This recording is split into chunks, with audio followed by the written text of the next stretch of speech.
Ne répondez pas. Une légende inspirée par les louveteaux de Plessisville. Cette histoire-là, c'est un avertissement.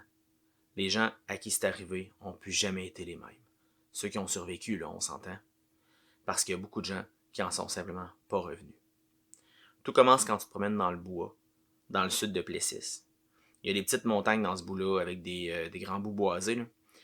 Je ne vais pas dire exactement où ça risque de t'arriver, parce que les histoires que j'ai entendues placent ces événements-là à différents endroits, mais toujours dans cette région-là. En tout cas, tu as juste à être prudent si tu veux pas que ça t'arrive.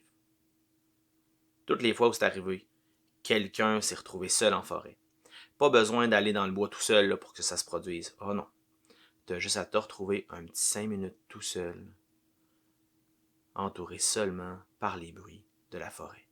Les branches qui craquent, le bruissement du vent dans les feuilles, le ululement des hiboux ou les stridulations des wawarons, c'est tout ce que ça prend. Un son comme ça quand t'es tout seul dans le bois. Si t'es en randonnée avec des amis qui t'ont une soudaine envie de pipi, puis qui te laissent tout seul, c'est à ce moment-là que tu peux l'entendre. Si t'es en camping avec ta famille, puis que tes parents te quittent du regard le temps de monter la tente, c'est là que tu pourrais percevoir la sonnerie. Je te parle du cellulaire maudit, bien sûr. Le cellulaire perdu dans le bois que tu veux jamais entendre sonner. Si t'es comme moi, tu pourras pas résister. Quand un téléphone sonne, l'envie de décrocher est trop forte, le désir de faire cesser la sonnerie puis de dire oui allô, ça devient vite une obsession. Si t'es comme moi, tu vas ressentir cette urgence-là de chercher l'appareil pour faire cesser la sonnerie. Faut pas. Faut que tu résistes. Reste assis, puis respire. Profondément. Faut que tu contrôles la tendance irrésistible à vouloir répondre au téléphone. Rappelle-toi, t'es dans le milieu du bois, c'est pas ton téléphone qui sonne, ça se peut pas que tu sois en train d'entendre ça. Ça se peut même que tu sois dans une zone où il n'y a pas de réseau. C'est impossible que tu entendes un téléphone sonner à cet endroit-là.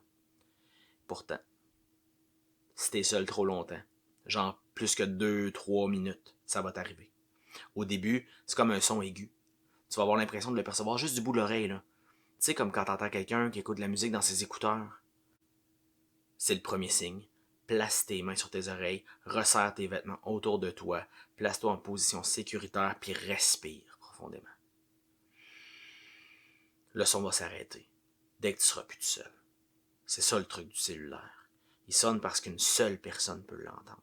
Si tu te lèves pour le chercher, tu vas rester tout seul, parce que le cellulaire il va t'amener là où il n'y aura personne d'autre. Tu croiseras pas tes parents ou tes amis pendant ta quête de la sonnerie. Le son va juste t'amener là où tu devrais pas aller. Si tu as le malheur de te lever puis de fouiner, tu seras plus là quand les autres vont revenir. Puis s'ils partent à ta recherche, il y a un moment où eux autres aussi vont peut-être se retrouver tout seuls. Là, tu te dis, hey, c'est parfait, ils vont entendre le téléphone puis ils vont venir me sauver. Non, tu te trompes. Ils vont l'entendre le cellulaire, mais il les amènera pas à la même place que toi. C'est pas qu'il y a plusieurs cellulaires maléfiques. Non, non, il y en a un seul, mais il peut sonner à plusieurs endroits en même temps. Peu importe qui répondra en premier, tout le monde pourrait y passer. Fait que bouge-toi les oreilles, ben comme faut, puis arrange-toi pour pas être tout seul. Si t'as le malheur de te faire ensorceler par le téléphone, tu vas marcher dans le boisé, tout seul, de moins en moins conscient de ce qui se passe autour de toi. Des branches vont t'égratigner, mais tu t'en rendras pas compte. Tu vas peut-être te tordre une cheville, déchirer tes vêtements, te blesser sérieusement, mais plus tu seras près du téléphone, moins ce sera grave. Moins tu sentiras la douleur et moins tu paniqueras. La raison est simple. Plus tu seras près du téléphone, moins ton corps sera important. Si tu vas jusqu'au bout, tu vas trouver le cellulaire posé sur une bûche. C'est un vieux modèle là, avec un écran minuscule puis des touches là, sur lesquelles il faut peser. Tu verras une lueur à chaque sonnerie. C'est le petit carré de l'écran qui s'illumine chaque fois. Si tu te penches et que tu regardes, tu verras que c'est ton nom qui s'affichera, comme si c'était toi qui appelais.